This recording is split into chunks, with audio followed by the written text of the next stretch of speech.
Welcome back to Common Sense Rhode Island. I'm Representative Patricia Morgan, and I have with me today Jonathan Williams, who is a director. Is that your official title? Vice President of the Center for State Fiscal Reform at ALEC, yeah. Okay, a director at ALEC, which is the American Legislative Exchange Council. Jonathan, there's been a lot of kind of pushback on ALEC because you actually take corporate donations. There is another group that we have at the state capitol. It's called NCLS, National Council of Legislative something or other. We actually take taxpayer dollars, and a lot of them, and give to that organization. And that's also a place where legislators come together and talk. ALEC is independent. You don't ask for any taxpayer money, correct? That's right. All right. But it still takes money to run the organization. So most of your dollars come from corporations? Well, it's a broad group. I mean, everything from the person who sends us a $5 bill in the mail, and there's lots of folks out there across the country who just believe in our mission of free markets, limited government, and federalism that are doing that, to think tanks, to trade associations, to companies. And we have that broad range of support, and legislators support ALEC as a member financially as well. And so it's a broad group of donors that we have, supporters of our mission, and we encourage everybody to come out and support ALEC, whether it's on the legislative side, on the business side. And we think that interaction between the private sector, the job creators out there, the innovators, the ones that are going to get us out of, hopefully, this economic downturn that we've been facing here in Rhode Island, as well as areas across the country, and come together and talk about ideas on a nonpartisan basis. And that's really important. We encourage Republicans, Democrats, independents, libertarians, vegetarians, anybody that wants to come out to an ALEC meeting and participate.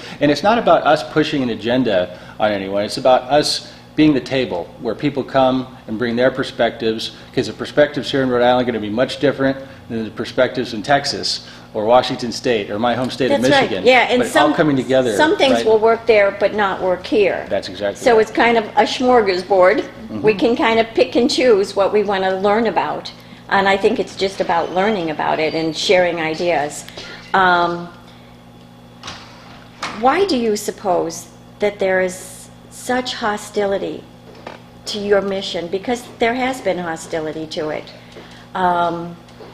It doesn't make sense to me, quite frankly. I think the United States grew strong and great based on free markets, based upon the idea that government that is small governs best. We actually threw out that other thing with there was a monarch who had all of the power, right? I think we threw that off a long time ago. But that free market where anybody can start a business and anybody can grow, right? Grow their lives, has been something that's uniquely American. I don't understand the hostility, quite frankly. Well, I don't either. I think it's misplaced, unfortunately. I think a lot of people have just been misinformed of what ALEC is all about. Because when people actually go to our website, alec.org, see all of our model policies are there for the world to see, to review, to see, is this a good idea, is it not a good idea? All of our research, like the book Rich States, Poor States, that's free for download. All of our research that's out there. That's right, Rich States, Poor States is right here talking about economic competitiveness. But, I think that the doubts about ALEC from some have generally been driven by ideology, unfortunately. Just people who don't like the idea of free markets, limited government, and federalism have a problem with ALEC. And unfortunately, they want to shut down debate sometimes. We want to encourage debate. We want all sides to come to the table, be represented, and let's talk amongst ourselves about what the best solutions are for America going forward. Well, and let's talk about some of these model policies that you were talking about. They take a long time sometimes to develop, right? There's an awful lot of input and a lot of varying discussion and can take years. Well, absolutely. And, there's so many different voices at the table, which is a healthy thing. That's what we want at ALEC, is all kinds of different viewpoints, all kinds of different perspectives. People's regions of the country matter, different businesses, large, small businesses, think tanks, nonprofits, individuals are there talking about what good policy looks like. And we have those very robust debates, but nothing becomes an ALEC model policy before the legislators sign off on it and choose that this is something that they want to endorse. Many times becomes a model policy, it comes from another state that's already in statute, that's codified into law, to say this has actually been working very well in this state. Here are the results, here are the after effects, and here's what we can learn from that experience. And for instance, on some of the issues, you've heard presentations that it's awfully appealing to say this has actually worked and provided real positive results. They give real data Right. on, how good it's been. And do you force people then to take it back to their states? Oh, absolutely not. No, I mean, that's a misnomer, of course, which, we let people choose whatever they want to take. Maybe they take nothing back with them. We just want them to be exposed to these ideas, right? Because unfortunately, as you know, as a state lawmaker, many times, especially during session, it's very tough to keep track of what's going on in the other 49 states. But much of that information is very valuable and could mean the difference between better outcomes here for Rhode Island taxpayers or worse outcomes. Just if you know, let's say when GE left Connecticut this year, because of high taxes, there were some huge outcomes, that's right? There's lessons to be learned from that. That was hurtful to Connecticut. So let's talk about one of the policies that I think right now seems to be a real hot topic, and that ALEC is working on, and that's criminal justice reform. Yeah. Right? It is something that everybody is interested in because it's affecting every state and every community. I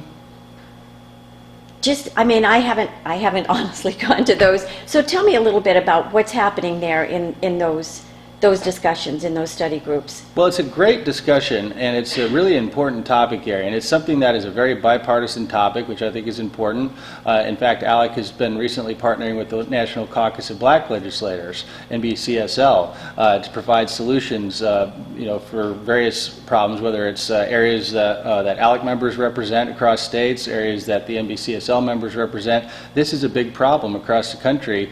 I think that the one kind of misnomer of this topic is, well, you just want to let people off for crimes that they've done, and that's not at all what the idea is. No, but let me give you an example of what we did in Rhode Island. We've made it a felony if you're caught for the third time putting graffiti on a wall. I mean, a felony, that means prison time, Big right? time, right. For graffiti. Now, graffiti is really, really annoying. Oh, absolutely. It is.